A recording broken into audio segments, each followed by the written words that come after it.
We're still looking at Riemann sums, rectangles from a midpoint perspective. So we've done from the left, from the right, now we're about to do from the midpoint. Go ahead and pause the video and make those tabs. So we're doing midpoint and tabular Riemann sums on this one. Right, so we'll start off with the midpoint.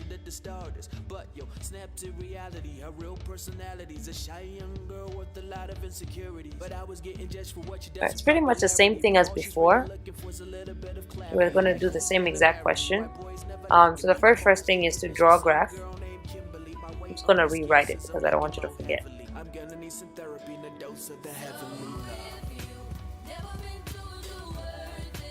Split the bases equally like we did before. So it's the same exact graph. We're still going to use 4 triangles because again I'd like to compare all these approximations and see which one is the best one. You still need to know how to do all of them because it depends what the question asks, but just as a point of reference. Alright, split the bases equally. So we're doing 4 rectangles. So again, to do the midpoint, you add them together and divide by 2. So 1 plus 3 is 4, divide by 2 is 2. Then add those 2 and divide by 2, you're going to get 3 over 2. Add those together and divide by 2, you're going to get 5 over 2. Alright, then put a dot on the curve in the middle of each rectangle. This is a listening check. Color in this step that we're writing down right now. Color it in. So a dot in the middle of each rectangle, but on the curve, just like that. I guess you could say interval if you like. And then draw a horizontal line.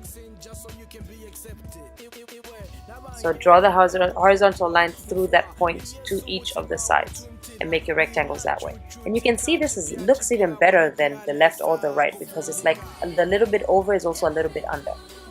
Alright, number 4, find the base. Number 5, find the height.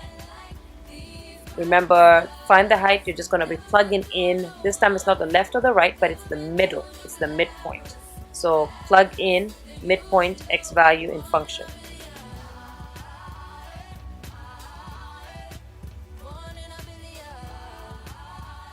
Number 6, find the area of each rectangle and add them.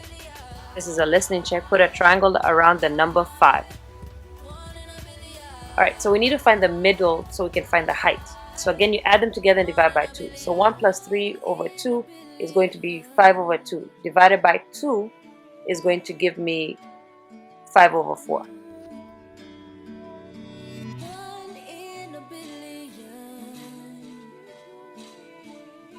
Adding those two together and dividing by 2, 3 plus 4 is 7, divided by 2, 7 over 4.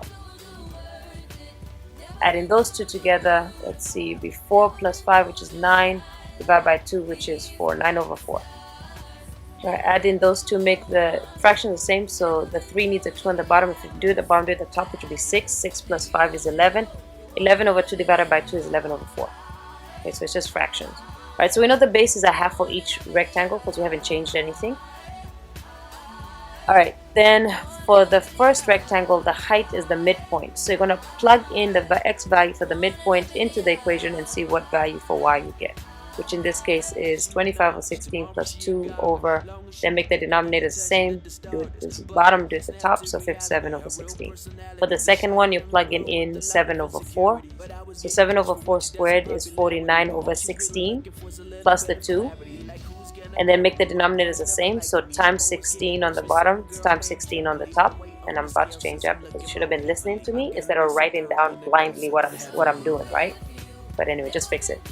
Alright, so 49 plus 2 times 16 is 32. 32 plus 49 is 81, so 81 over 16. For the third rectangle, you're plugging in 9 over 4. So square that, which is 81 over 16 plus the 2.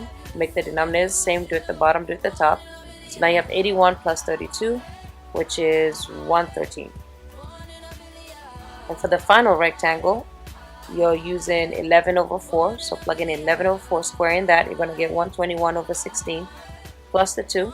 Make the denominators the same, so do it at the bottom, do it at the top. So 121 plus 32 is going to give me 153 over 16. Alright, so these are the heights. These are the heights for each of those rectangles using the midpoint.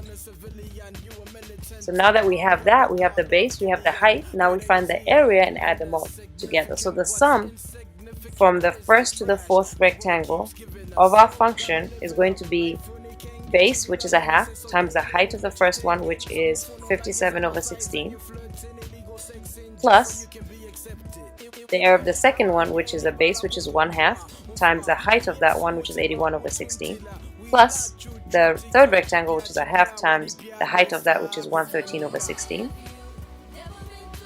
plus the fourth rectangle, which is base times height, which is a half, which is a base, times the height of that one, which is 153/16. Alright, once again, you should be really used to this. We can factor out 1/2. So when you factor out 1/2, we just have the heights added up together. So 57 plus 81 plus 113 plus 153, because they all have the same denominator anyway. So that's going to give you a 1/2 times 44/16. Multiply the numerators, multiply denominators, and then simplify. Simplifying by 2, you're going to get 2/16. By 2 again, you get 101/8, which is approximately equal to 12.625. So you can see that this approximation is even better than the left or the right. Alright, for the general formula, the base is still the same, right? It's b minus a over n. The listening check, put a box around general formula.